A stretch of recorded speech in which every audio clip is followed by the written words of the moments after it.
তোমাকে কতবার বলেছি বুড়িমা, একা একা কোনোভাবেই বের হবে না। এখন হাঁটতে চলতে পারছো না, রোগে একদম কাবু হয়ে গেছো, তবু তুমি বাইরে বের হও কেন? কি করবো রে বাপ, বাড়ির কাজকর্ম সব কে করবে? আমি না করলে বাড়িতে মেয়ে মানুষ তো অন্য কেউ নেই। কাজকর্ম করতে মেয়ে মানুষ লাগবে এমন কোনো কথা আছে নাকি? আমি তো তোমাকে 3 বেলা এসে কাজকর্ম করে দিয়ে যাই, আমার জন্য একটু অপেক্ষা করতে পারলে না? তোকে দিয়ে এত কাজকর্ম করাতে আমার ভালো লাগে না। নিজের ছেলের খবর নেই, পরের ছেলেকে দিয়ে কাজকর্ম করাচ্ছি, কতটা নীচ মানসিকতা আমাদের। চুপ করো তো তোমরা। আমার কি বাবা মা বেঁচে আছে নাকি? তোমরাই তো আমার বাবা মা, তোমাদের জন্য কিছু করতে পারলে আমার মনেও যে শান্তি লাগে। কি হলো কি? তোমরা সকাল সকাল আবার কি কথা জুড়ে বসলে? কাকাবাবু, তুমি কি দেখো না বুড়িমা বাইরে যায়? একটু আগেই বুড়িমা পড়ে গিয়েছিল, আমি যেন আর দেখি না বুড়িমাকে বাইরে যেতে। তাহলে তোমার খবর আছে বলে দিলাম। আমার কথা শোনে নাকি? না শুনলেও শোনাতে হবে। তোমরা বসো, আমি সমস্ত কাজকর্মগুলো সেরে ফেলি।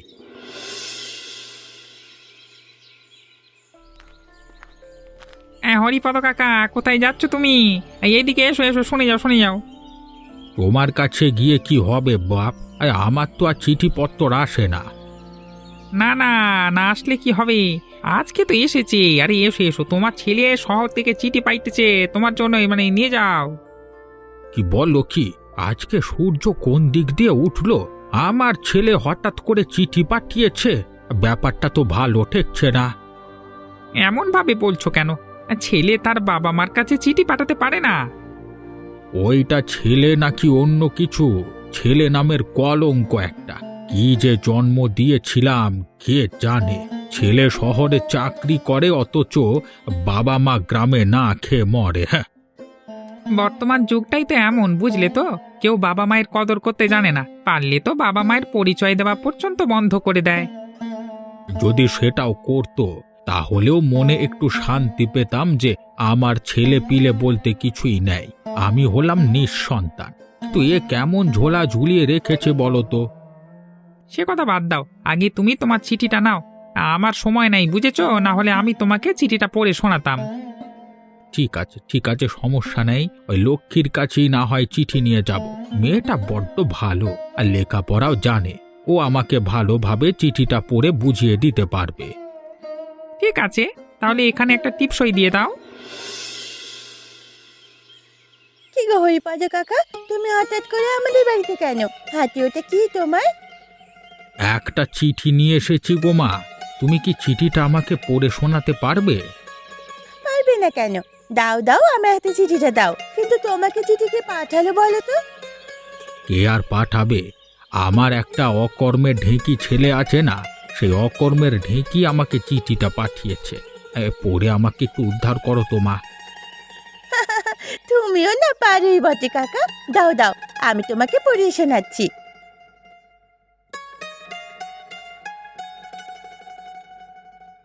হরিপদ কাকা, খুশির খবর আছে। তোমাদের বাড়িতে নতুন অতিথি আসার কথা এখানে লেখা আছে, বুঝলে তো? নতুন অতিথি? নতুন অতিথি আবার কে? আমার ছেলেই তো আমার বাড়িতে আসে না, আবার কোন নতুন অতিথি আসবে কে জানে। কেন, তোমার ছেলে যে বিয়ে করেছে সে খবর তুমি জানো না? তোমার ছেলে নতুন বউ নিয়ে তোমার বাড়িতে আসবে, সে খবরই লিখে পাঠিয়েছে চিঠিতে। তোমার কোথাও ভুল হচ্ছে না তো? আমার ছেলে তো এখনো বিয়েই করেনি, নতুন বউ আসবে কোত্থেকে? তুমি একটু ভালো করে পড়ে দেখো, এটা আমার ছেলের চিঠি তো। হ্যাঁ গো কাকা, তোমার ছেলেরই তো চিঠি। আমি ভালোভাবেই পড়েছি, এখানে স্পষ্ট অক্ষরে লেখা আছে তোমার ছেলে তোমার ছেলের বউকে নিয়ে কয়েকদিনের মধ্যেই তোমার বাড়িতে আসবে। আমার ছেলে যে আমাদেরকে দেখে না সেটা না হয় মানলাম, তা বলে বিয়ে করে ফেললো আমাদেরকে না জানিয়ে। বাবা মা হিসেবে আমাদের কি কোনো দায়িত্ব নেই? একবার জানাতেও পারলো না আমাদের। কি গো, তোমার আসতে এত দেরি হলো কেন? আমি সেই কখন থেকে তোমার পথে বসে আছি। আমি যে একটা মানুষ ঘরে থাকি সেদিকে তোমার খেয়াল নেই। একটা চিঠি এসেছে, সেই চিঠি পড়াতে গিয়েই তো দেরি হলো। তোমার ছেলে চিঠি পাঠিয়েছে শহর থেকে। কি বলছো? সত্যি বলছো তুমি? কই দেখি দেখি, আমার ছেলে শহর থেকে চিঠি পাঠিয়েছে। আমি জানতাম আমার ছেলে যাই করুক না কেন আমাদের ভুলে যাবে না। একটু দিবা স্বপ্ন দেখা বন্ধ করো। তোমার ছেলে আর তোমার ছেলে নেই। তোমার ছেলে নতুন বিয়ে করেছে, তাও আবার আমাদের দুজনকে না জানিয়ে। ব্যাপারটা ভাবতে পারছো তুমি? আমার ছেলে বিয়ে করে ফেলেছে, অথচ আমরা জানতে পারলাম না। না, জানতে পারলাম না, কারণ আমরা গ্রামে থাকি। তোমার ছেলে শহরে মেয়েকে বিয়ে করেছে, আর সেই বউ নিয়ে শীঘ্রই আমাদের বাড়িতে আসবে। তাতে কি হয়েছে? তুমি দুঃখ পেয়েছো বুঝি? দুঃখ পেও না, ছেলে বড় হয়েছে, পছন্দ হয়েছে বলেই তো বিয়ে করেছে। আমরা তো চাই আমাদের ছেলে সুখে থাকুক। তাই বলে একবার জানাবেন আমাদেরকে। না জানালে কি হয়েছে? বউ নিয়ে তো ঠিক আমাদের বাড়িতেই আসছে, তাই না? তুমি বরং সবকিছুর ব্যবস্থা করো। আমার ছেলে নতুন বউ নিয়ে আসবে, আমার তো খুশি লাগছে। তুমি দয়া করে দুঃখ পেও না। দুঃখ পেয়ে আর কি হবে? তোমার এবং তোমার ছেলের মুখের দিকে তাকিয়ে কত কিছুই তো সহ্য করতে হয়। ঠিক আছে, আমি না হয় মেনে নিলাম। বলো কি করতে হবে তোমার ছেলে এবং ছেলের বউয়ের জন্য? ওগো, কে কোথায় আছো? দেখে যাও, দেখে যাও, আমার ছেলে শহর থেকে বউ নিয়ে এসেছে। ও কি সুন্দর বউ গো, একদম লাল টুকটুকে বউ। রাধা, এই হলো আমার বাবা মা। বাবা মাকে প্রণাম করো। মাথা ঝুঁকে প্রণাম করতে হবে? এমনি প্রণাম করলে হবে না? না না, মাথা ঝুঁকাতে হবে না, আমি মেনে নিয়েছি। দেখতে কি সুন্দর মা, নিশ্চয়ই আমার ছেলে তোমাকে পছন্দ করেছে। এই জন্যই তো বলি, ছেলের পছন্দ হয়েছে বলেই ছেলে বিয়ে করে নিয়ে এসেছে। এখন কি ওভাবে দরজায় দাঁড়িয়ে দাঁড়িয়ে গল্প গুজব করবে নাকি ভেতরে আনবে? একদম ভালো লাগছে না। সেই কখন রওনা দিয়েছি শহর থেকে, আস্তে আস্তে সারা শরীর একদম ব্যথা হয়ে গেল। এই কারণেই গ্রামে আসতে মন চায় না, কোনো সুযোগ সুবিধা নেই। আমি তো আসতেই চাইনি। বাবা গো বাবা, সে কি কষ্ট! গ্রামে আবার গাড়ি পাওয়া যায় না, যেই গাড়ি পাওয়া যায় তাতে আবার ওঠা যায় না। এই যে কি যন্ত্রণা! চিন্তা করো না, বেশি দিন এখানে থাকতে হবে না। আমরা শীঘ্রই শহরে চলে যাব, আর এখানে আসবো না। কি সব বলা বলি করছিস তোরা? এখানে না এলে আমাদের খোঁজ খবর নিবি কিভাবে? আমরা দুজন তো তোদের পথে বসে থাকি, তাই না? মা, এসব বলবার সময় এখন নয়। দয়া করে আমাদেরকে একটু ভেতরে যেতে দাও। আমার আর ভালো লাগছে না এসব ন্যাকামো। হ্যাঁ হ্যাঁ, আমিও কেমন বোকা, ওরা এত দূর থেকে এসেছে, আমি এখন ওদের দাঁড় করিয়ে রেখেছি। এসো বৌমা, ভেতরে এসো।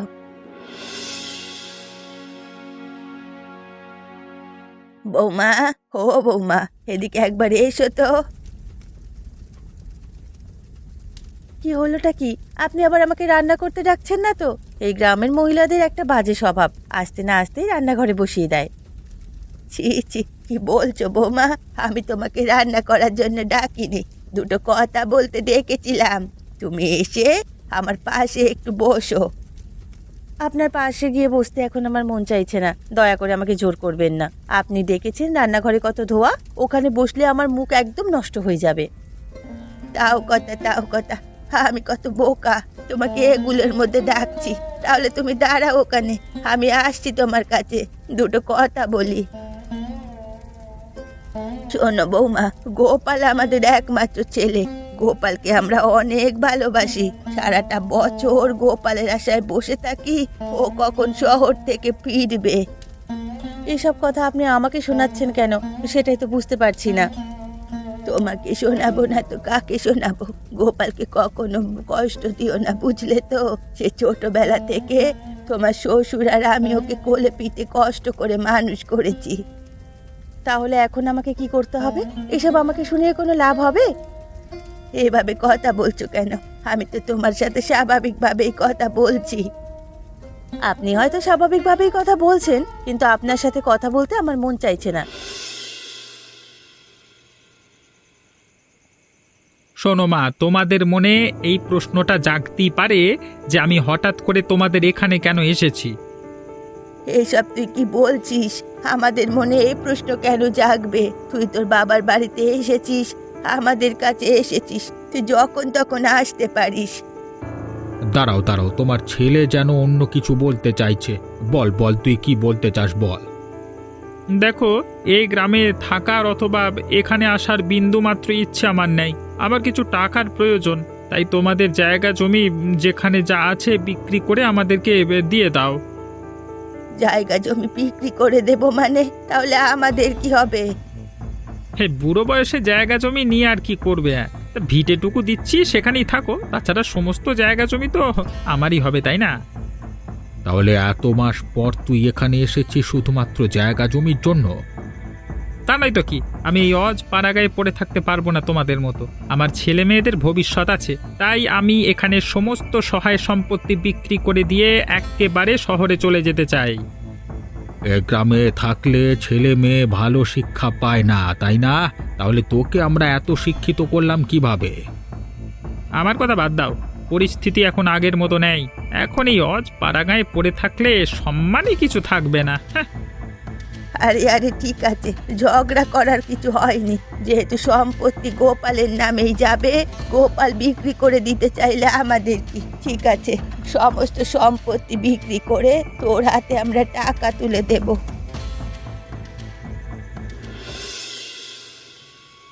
আমি বুঝতে পারিনি গো, যদি বুঝতে পারতাম আগে এই ছেলেকে আমি বাঁচিয়ে রাখতাম না।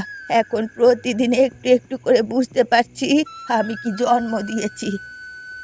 জন্মে হয়তো কোনো ভুল ছিল না, কিন্তু শিক্ষায় হয়তো ভুল ছিল। যদি এত শিক্ষিত না করে জমির কাজকর্মে লাগিয়ে দিতাম, তাহলে হয়তো একটু শান্তিতে থাকতে পারতাম এখন। তুমি ঠিক কথাই বলেছো, সব কিছু আমার জন্য হয়েছে, আমার জেদের জন্য হয়েছে। তুমি তো আমাকে বারবার বারণ করেছিলে, কিন্তু আমি তোমার বারণ শুনিনি। ছেলেকে শিক্ষিত করবার ইচ্ছে আমার ছিল না এমনটা নয়, কিন্তু এত শিক্ষিত করব সেটা আমি কখনোই চাইনি। এবার দেখলে তো ওদের শিক্ষিত হওয়ার ফল কিরূপ হতে পারে। ওগো, মোড়লের ছেলেও তো অধিক শিক্ষিত। কই, ওদের ছেলে তো ওদেরকে ফেলে দিল না। ওরা তো ভালোভাবেই আছে, যখন খুশি তখন শহরে যাচ্ছে, আবার এখানে ফিরে আসছে। কারণ ওরা হলো মোড়ল, ওদের কাছে টাকা পয়সা আছে, ওদের পরিচয় দেওয়ার মতো একটা সম্মানের জিনিস আছে। আমাদের টাকা পয়সাও নেই, সম্মানও নেই। আমার ছেলের এই রূপ আমি সহ্য করতে পারছি না গো। আমার ইচ্ছে হচ্ছে আমি মরে যাই। এই সমস্ত সম্পত্তির টাকা পয়সা দিয়ে যদি ছেলেটাকে একেবারে দূরে সরিয়ে দিতে পারি, তাহলেই আমার শান্তি। আর ছেলেও থাকবে না, দুঃখও থাকবে না। তুমি বরং এটাই করো, আমাকে ধুকে ধুকে কষ্ট পেতে মন চায় না। আমার কি কষ্ট লাগে না? তবু আমি ছেলেটার সুখের জন্য সবকিছু হাসি মুখে মেনে নেওয়ার চেষ্টা করি। যাই হোক, এটা নিয়ে এখন আর তুমি দুঃখ করো না, ঘুমিয়ে পড়ো। বাবা, ওই সম্পত্তির টাকা পয়সার ব্যাপারে তুমি কিছু ভেবেছো? কবে কি করবে আমাকে একটু জানিও, হ্যাঁ? সেই অনুযায়ী আমি আমার যাওয়ার পরিকল্পনা করব। সমস্ত কিছু একত্রে বিক্রি করে দেওয়া তো আর মুখের কথা নয়, সব কিছুতেই একটু সময় লাগবে। খদ্দের দেখতে হবে, দাম নির্ধারণ করতে হবে, তারপর বিক্রি। তাহলে এতটা দিন আমাকে অপেক্ষা করতে হবে? তোর মনে যদি এই কথাই থাকতো, তাহলে চিঠিতেই বলে দিতে পারতিস। আমি আরো আগে থেকেই না হয় সমস্ত ব্যবস্থা শুরু করে দিতাম। সেটা করলেই হয়তো ভালো হতো, ভুল করে ফেললাম। তাহলে এখন কি করা যায়? কতদিন লাগবে বলো তো? আমার আবার ছুটি নেই। বেশি দিন লাগবে না, এসেছিস তো মাত্র একদিন হলো। আরো কয়েকটা দিন থাক, গ্রামটা একটু বৌমাকে নিয়ে ঘুরে দেখ। তারপর টাকা পয়সার ব্যবস্থা হলে টাকা পয়সা নিয়ে চলে যাস। তোমার বৌমা তো এখানে থাকতেই চায় না। আরে আসলেও তো এখানে থাকবার মতো একটা ভালো জায়গা নেই, কোনো কিছুর ব্যবস্থা নেই। না ভালোভাবে খাওয়া দাওয়া, ভালোভাবে চলাফেরা, কিচ্ছু না, সব কিছু দিয়ে অশান্তি। ও সব কিছু বললে তো আর হবে না, কিছু পেতে হলে কিছু দিতেও হয়। যাই হোক, চলেই তো যাবি, তোর মায়ের সাথে একটু ভালো ব্যবহার করিস, তোর মা খুশি হবে। তোর মা বড্ড কষ্ট পাচ্ছে, বুঝলি? ঠিক আছে, এ কয়েকটা দিন না হয় এখানে থাকি, মায়ের সাথে কথাবার্তা বলি, আর রাধাকেও বলে দেব মায়ের সাথে কথাবার্তা বলতে।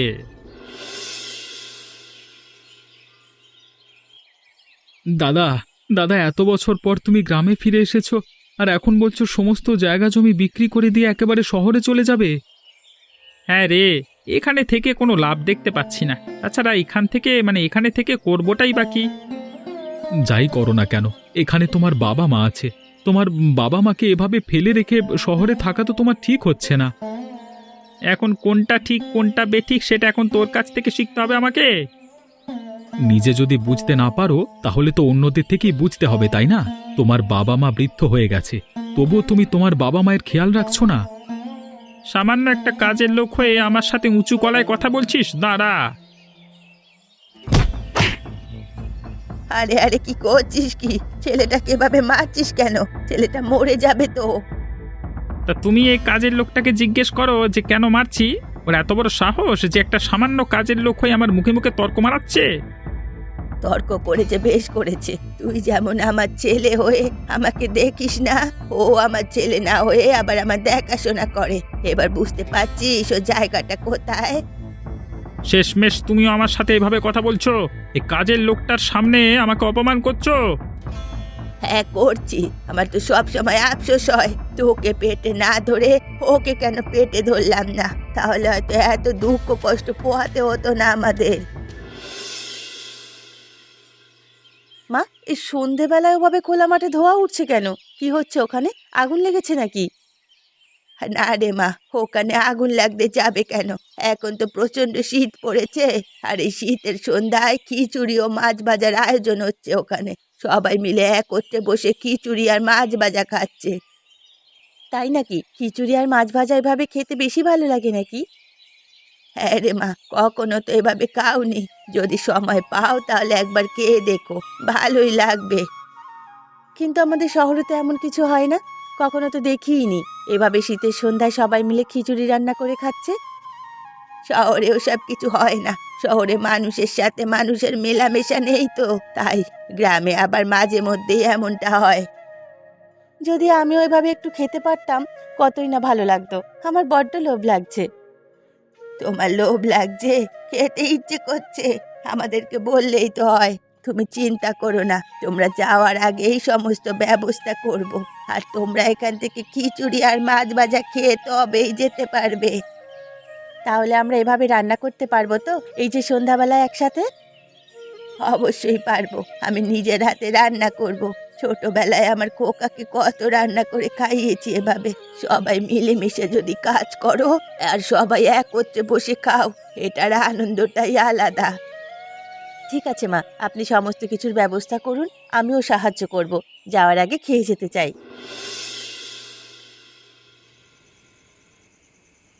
শোন গোপাল, আমি সমস্ত কিছুর ব্যবস্থা করেছি। আশা করছি আগামীকালকের ভেতরে সমস্ত জায়গা জমি বিক্রি হয়ে যাবে এবং টাকা আমরা হাতে পেয়ে যাব। তাহলে সব জায়গা জমিটুকু বিক্রি করেই দিলে? বিক্রি করা ছাড়া কোনো উপায় আমাদের হাতে নেই। ঠিক আছে বাবা, টাকা পয়সাগুলো সোজা আমার হাতেই দিয়ে দিও। টাকা পয়সা নিয়ে শহরের উদ্দেশ্যে রওনা দেব, বাকি সব কিছুই ঠিক করে রেখেছি। তাহলে তুমি শোনো, আগামীকালকে একটু খিচুড়ি ও মাছ ভাজার আয়োজন করো। আমাদের বৌমা খেতে চেয়েছে। শীতের সন্ধ্যায় খিচুড়ি ও ভাজা মাছ হবে। রাধা খেতে চেয়েছে তাই নাকি? কই আমাকে তো জানালে না। সত্যি আমার খেতে ইচ্ছে হয়েছে। যদি তোমার সমস্যা না থাকে তাহলে আমরা খেতেই পারি। সমস্যা থাকবে কেন? তোমার ইচ্ছে হয়েছে আর আমি তোমার ইচ্ছে পূরণ করব না এমনটা হয় নাকি? তাছাড়া ছোটবেলায় এমন কত খেয়েছি। বেশ, সবাই যখন একমত তাহলে আমরা একটা খিচুড়ি রান্নার আয়োজন করতেই পারি। আগামীকালকে সন্ধে আমরা এই আয়োজন করব। সবাইকে থাকতে হবে কিন্তু। অবশ্যই থাকবো বাবা, আমার তো এখন অনেক খুশি খুশি লাগছে। এমনটা আমি এই প্রথম দেখছি। মেয়েটা বড্ড ছেলে মানুষই করে। চিন্তা করো না মা, আমি নিজের হাতে রান্না করে একদম ভালো খাবার তোমাকে খাওয়াবো। ঠিক আছে, তোমরা সব কিছুর ব্যবস্থা করো, আমিও সাহায্য করব না হয়। এবার তাহলে আমরা আসি। বাহ, বেশ ভালো আয়োজন হয়েছে তো মা। কখন রান্না হবে? আমার তো এখনই জিভে জল চলে এসেছে।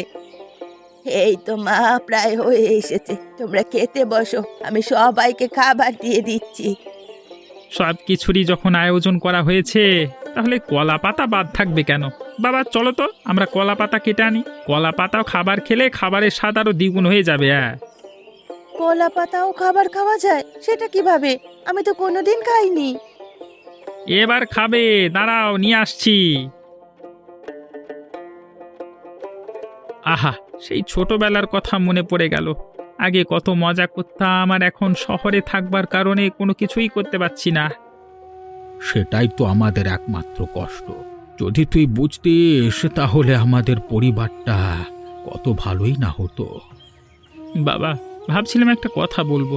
আমি তো শহরের চাকরি বাকরি করি, আমার সেখানে থাকতেই হবে। তাই তোমাদের দুজনকে যদি সেখানে নিয়ে যাই, তোমাদের কোনো আপত্তি নাই তো? আমরা শহরে যাব, কিন্তু কেন? আমরা এখানেই তো ভালো আছি। না মা, এবার আমিও ভাবছি আপনাদেরকে আমাদের সাথে নিয়ে যাব। আপনারা তো আমাদের পরিবার, একসাথেই শহরে থাকব। মাঝে মাঝে গ্রামে এসে এভাবে বনভোজন করে যাব। তাহলে তো আরো ভালো হয়। আমরা তো এত বছর এটাই চেয়েছি। কাকাবাবু আর বুড়িমার যে কত কষ্ট সেটা একমাত্র আমিই জানি। চিন্তা করিস না বাবলু, তোকেও আমাদের সাথে নিয়ে যাব। শহরে গিয়ে একটা কাজ দেব, আমাদের সাথেই থাকবি। সবাই যখন এত করে বলছে, তাহলে আমাদের আর কোনো আপত্তি নেই। তাহলে এর পরের বছর থেকে আমরা প্রায় এরকম খিচুড়ি ও মাছ ভাজা খেতে পারবো, তাই তো? এমনই মজার মজার গল্প দেখতে আমাদের চ্যানেলটিকে সাবস্ক্রাইব করতে ভুলবেন না।